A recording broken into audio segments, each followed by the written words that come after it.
तपाईले त्यो फोन फिर्ता चाहिन्छ। सानाको चाहिँ हजुर त्यो फोन चाहियो होइन भाइहरू मोबाइल चाहियो भनेर यहाँ अब श्रीलाई फोन म चाहिँ गरेर चाहिँ ड्याडी फोन हो। माग्ने काम भाइ भइरहेको छ भन्नाले क्या अब यो दाजुभाइ हो फोन चाहिँ गाडीमा छुट्यो त्यो फोन फिर्ता चाहियो।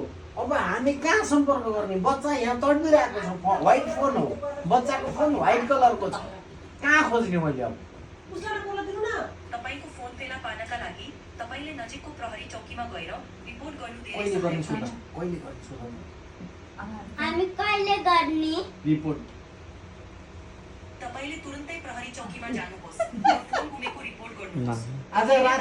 आज राति भइसक्यो हामी जापानबाट बोलेका छौँ अहिले रातको 9:10 गइसक्यो अब आज हामी रिपोर्ट गर्न सक्दैनौँ भोलि कति बजे गर्दा ठिक हुन्छ ठीक छ यदि अहिले प्रहरी चौकी बन्द भएको छ भने तपाईले बिहानै जानुहोस्। बजे? सामान्यतया प्रहरी चौकी बिहान 9 बजे 9 बजे ठिक छ बिहान 9 बजे प्रहरी चौकी जानुहोस्। तपाईले रिपोर्ट गर्न सक्नुहुनेछ। हस् त्यसो जानकारीको लागि धन्यवाद छ हजुरलाई केही सानालाई केही सोध्न मन लाग्यो भने सोध सानो साना के सोध्न मन लाग्छ सोध फोन राखिदिन्छ है, अहिले एकछिन फोन पक्नुहोस् बच्चा बोल्दैछ फोनको लागि भन्नुहोस् अब यो बच्चाले सोधेको कुरा जवाब दिनुहोस् सोध कति बजे फोन नेपालीमै क्या जापानिज बोल्न पर्दैन सोध मेरो फोनको त हरा छ यही छ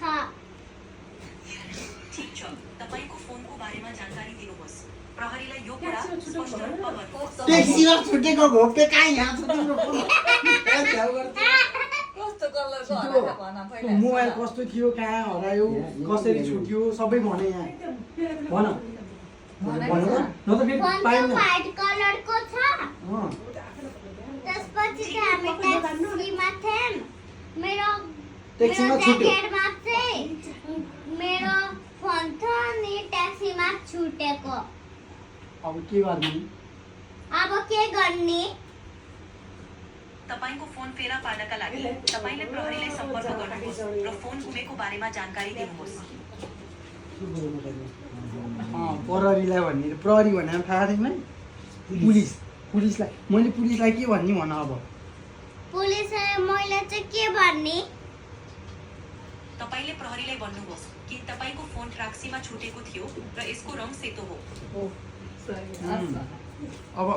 अब म नरोइकन बस्छु म भोलि गएर प्रहरीलाई भन्छु भन म कहिले नि रुन्दिन म चाहिँ कहिले अनि अलि जोडले भन फटाफट भन छिटो भन त उहाँ बोलिहाल्नुहुन्छ कि फेरि ठीक छ तपाई सुरक्षित रहनुहोस्। कृपया बिहानै प्रहरीलाई सम्पर्क गर्नुहोस्। मलाई रुन आउँछ रुन आएपछि के गर्ने त नि मोबाइल नभएपछि मलाई रुन आएपछि चाहिँ मोबाइल नआएपछि त के म के गरौँ मलाई निन्द नि लाग्दैन मलाई नि निन्द नै लाग्दैन मलाई थाहा छ यो साँच्चै कठिन हुन सक्छ। तपाईलाई समर्थन र सुरक्षा पाउन महत्त्वपूर्ण छ। तपाईका नजिकका परिवारजन वा साथीहरूसँग कुरा गर्नुहोस्। ड्याडी मम्मीसँग छु भन म ड्याडी मम्मीसँग छु तपाईलाई साँच्चै सहयोग चाहिन्छ। तपाईका नजिकका मानिसहरूसँग कुरा गर्नुहोस्। उनीहरूले तपाईलाई सहारा दिन सक्छन्। म दादाको काखमा छु भन जोडले दादाको काखमा छु भन म दादाको काखमा छु तर मलाई फोन चाहिन्छ भन मलाई फोन चाहिन्छ पैसा धेरै उठ्यो होला अब राखिदिन्छु हस् भन्दै ठीक छ तपाईले आफ्नो दाजुको सहयोग लिनु राम्रो हुनेछ।